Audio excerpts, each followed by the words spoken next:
uh, give you something I believe is very special and apropos to what you will be engaging of the Christmas, like I say, Christmas holidays. And sometimes you have family members that, you know, you've got to talk to, and some you want to try to avoid. So we're going to give you a powerful training this morning. And I wanted to make sure specifically I did it this morning because you showed up on this Christmas Eve. So you're the super, super, super dedicated ones. Again, some are maybe traveling or whatever else the case may be. So I wanted to give this to you. Something I've been meditating on. I mentioned it to you just briefly at one instance, but I want to go a little bit deeper if that's okay with you. So I want to talk about the difference. Listened to a powerful training by Lisa Nichols. And she had made a statement, I choose carefrontation over confrontation. I'll say it again. She said, I choose carefrontation over confrontation. And while listening to a masterclass back at 2012, Alana Von Zant, her masterclass with Oprah, she's the one that introduced that. And here's what she said, and this is very powerful. She said, anytime you want to help, heal, or grow a relationship. Now think about this.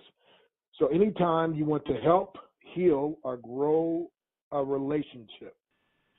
And she said sometimes there's a fear, resistance, or avoidance because of thinking the person may not receive properly. But there has to be something called carefrontation.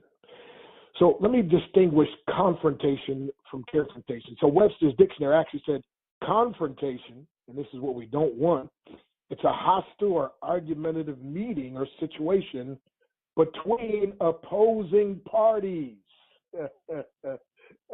We don't want that, but that seems like that's what we've had enough of that, my friend. And again, Webster's dictionary. So when you understand this, that Webster's is saying it's a confrontation, it's literally described as a hostile or argumentative meeting or situation between opposing parties. And that's not what we want. We don't want opposing parties. Now, many of us have seen and heard of a word called intervention.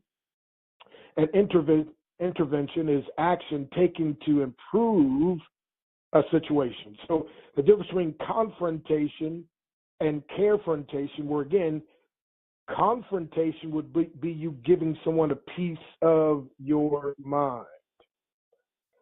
Carefrontation, on the other hand, is you giving them a piece of your heart. Ooh, that's good. Write that down. I think confrontation would be you giving someone a piece of your mind. And by the way, I tell people, don't give away too many pieces. You better keep some for yourself. But confrontation usually entails you giving someone a piece of your mind, where carefrontation would be you giving someone a piece of your heart. So let me just say that, again, nobody or no one is ever going to grow, is ever going to heal, is ever going to be helped. They've got to be have somebody that addresses the situation, but it's how we address the situation. And again, words are very powerful, and words, have incredible meaning. So here's what you have, and this is pretty amazing when you think about it. But again, no one can evolve or grow, be helped or heal without some type of confrontation. Even the Bible says in Proverbs 27:17, as iron sharpeneth iron, so a man sharpeneth the countenance of his friend. So when there's a sharpening going on, sometimes it produces friction. Whenever there's a sharpening going on, sometimes it produces fire, right? So on one hand, a person has to be willing, get this now, a person has to be willing to bring it to someone's attention. But again, when we understand the definition of the word confrontation, we're not looking for something that's hostile or argumentative. We're not looking for something that's going to be a meeting between opposing parties. No, we're meeting with family members. We're meeting with somebody that we care about. We're talking to somebody that we have an invested interest in. So on one hand, you have to grow. Get this now. You have to grow to the level where you're willing to bring it up. See, here's what happens. See, many people dislike confrontation because it usually ends up in an argument, and then they have to try to win the argument, and then that seems to be too much work. It's exhausting on the emotions, right? I mean, confrontation is usually emotional or egotistical, right? And so it's either you're moving in your emotions when you're confronting, or you're moving out of your ego when you're confronting, and usually the result is not good. So what happens? Confrontation is usually when people hold on to things until they can't hold them anymore. Thus, they dump. Right? It's like, okay, I can't take this anymore. I got to tell you this. You're getting on my nerves. So this is where confrontation comes from, my friend. And confrontation, again, it's when someone's extra nice and they're trying to just hold things in, or like, I don't want to hurt so and so's feeling. I'm trying to hold this thing in, but I can't hold it in anymore. I got to say something, and it usually ends in confrontation. It usually ends in the person dumping, whether it's emotional dump, and then it gets into an argument. And now it's an egotistical going back and forth trying to win the argument. So confrontation, in essence, is talking things through with an attitude toward creating a better future. Did you get that? So again, confrontation, it's a hostile or argumentative meeting or situation between opposing parties. We don't want that. We want something different than that, right? So we want what's called confrontation. And that, my friend, is something totally different. Confrontation is talking things through with an attitude toward creating a better future. And every last one of us as leaders, every last one of us with our family members, we want to create a better future. I mean, but here's the situation, my friend. The situation is just this. Someone has to deal with this because, again, all people need to learn how to engage in productive confrontation, or in essence, carefrontation. And so carefrontation will lay the foundation and facilitate differing non-combative opinions and result in healthier decision making. Did you hear me? Again, carefrontation would lay the foundation for margins, facilitate differing non-combative opinions, and result in healthier decision making. You see, it's amazing is that most folks, Ephesians 4:15, by the way, really puts it best, where it says, "But speaking the truth in love may grow up unto him in all things." So when a person learns to speak the truth in love, which in essence is carefrontation, right? Speaking the truth in love. See, watch this. See, if you speak truth without love, that's confrontation. If you speak love, or you have love without truth, that usually it leads to compromise. But when you have truth based on love, that's Christ-likeness, or in this context, we're talking about carefrontation. You see the difference? Again, truth without love, it's confrontation. Love without truth, compromise. Truth based on love is Christ-likeness, or carefrontation.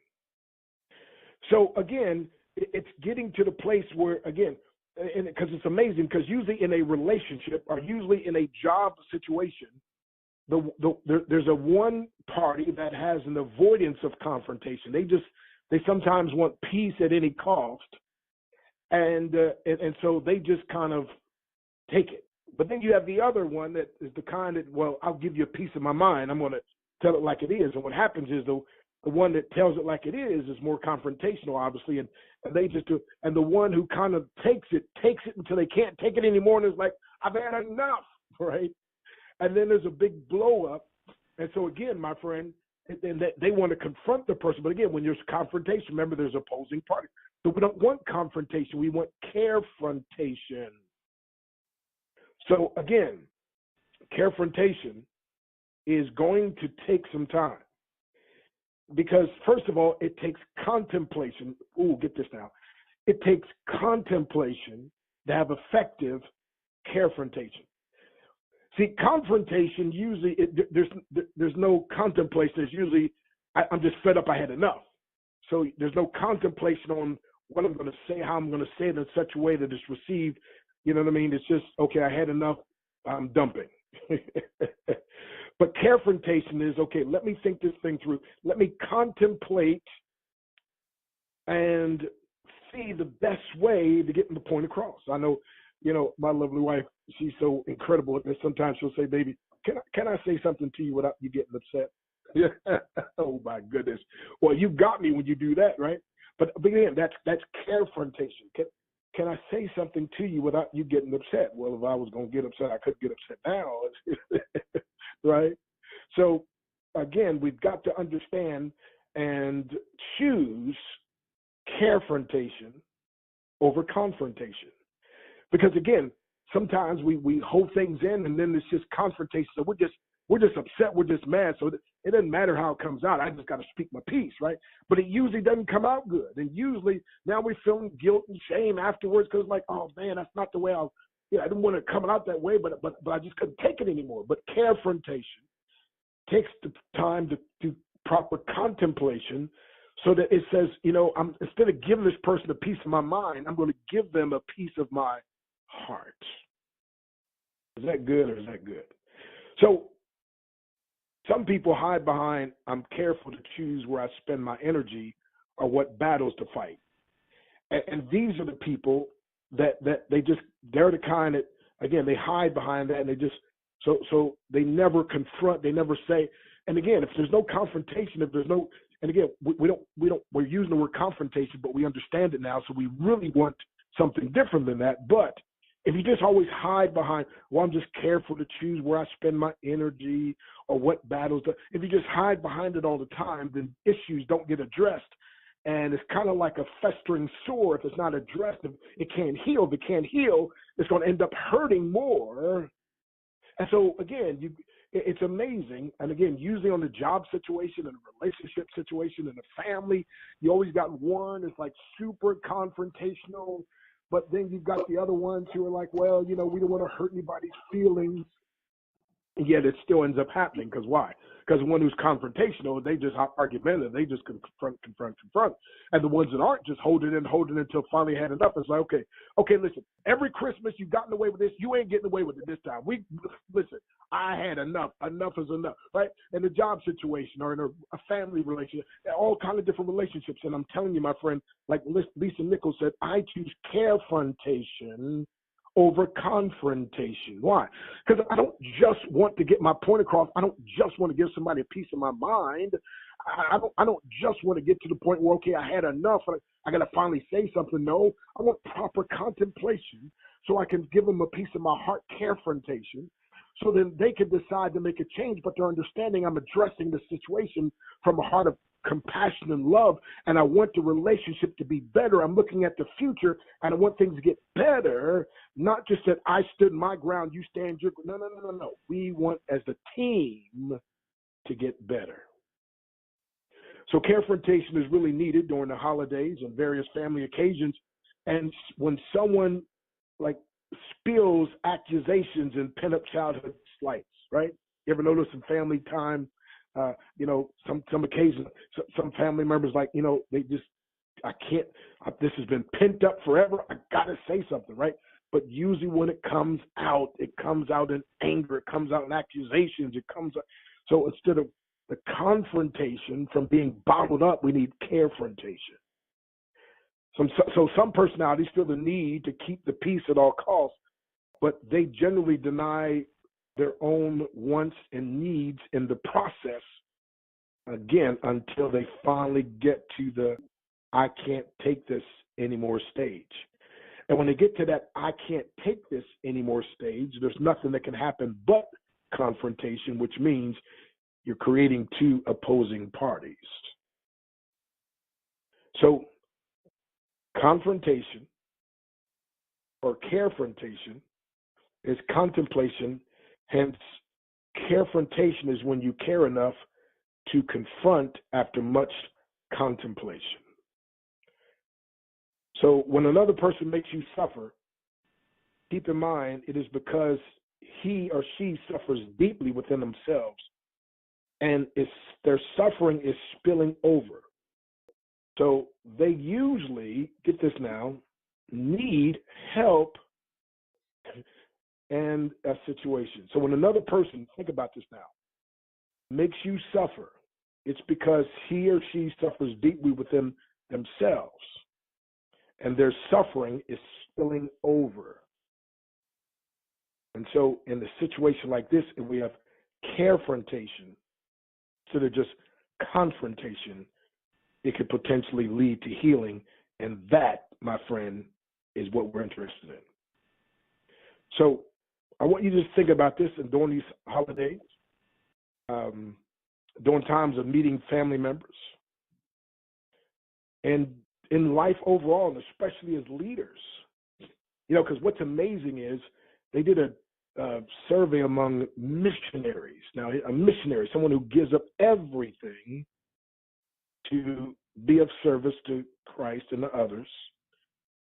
On a foreign mission field, the number one reason, get this now, the number one reason why missionaries left the field, believe it or not, it wasn't because of how hard it was being on the field, right? Some people think, well, maybe they left because they got homesick. Well, no, that's not the reason. Or maybe they left because they were in sometimes they're in danger, right? Well, that is true, but that's not the reason, the number one reason why missionaries leave the field. Would you like to know what that number one reason is that shocked me to my core? Here it is.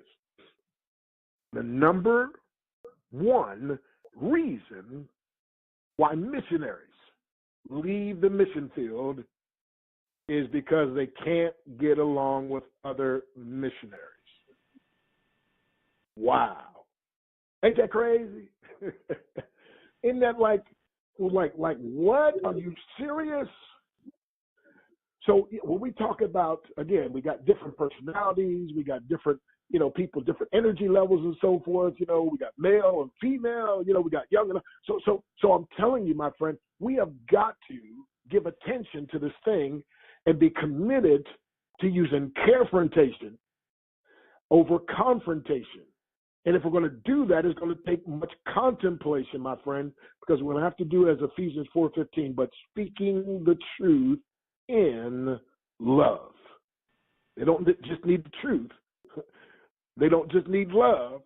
They got to have them both. And so that is carefrontation. I'm bringing something to your attention with the great intent of us coming to a conclusion that both parties would agree on that would better this relationship and that would help us to move forward, that would help us to be able to accomplish more, that would help us to be non-competitive and have a healthier relationship. And that, my friend, is needed incredibly well. Every leader understands building teams. You got to be able to effectively communicate to people, but at the same time, do your best not to hurt their feelings, but to help the relationship to grow things. And that's what Uplift is all about. So we choose carefrontation over confrontation because we give much contemplation to bettering each and every relationship. God bless you. It's breakthrough time.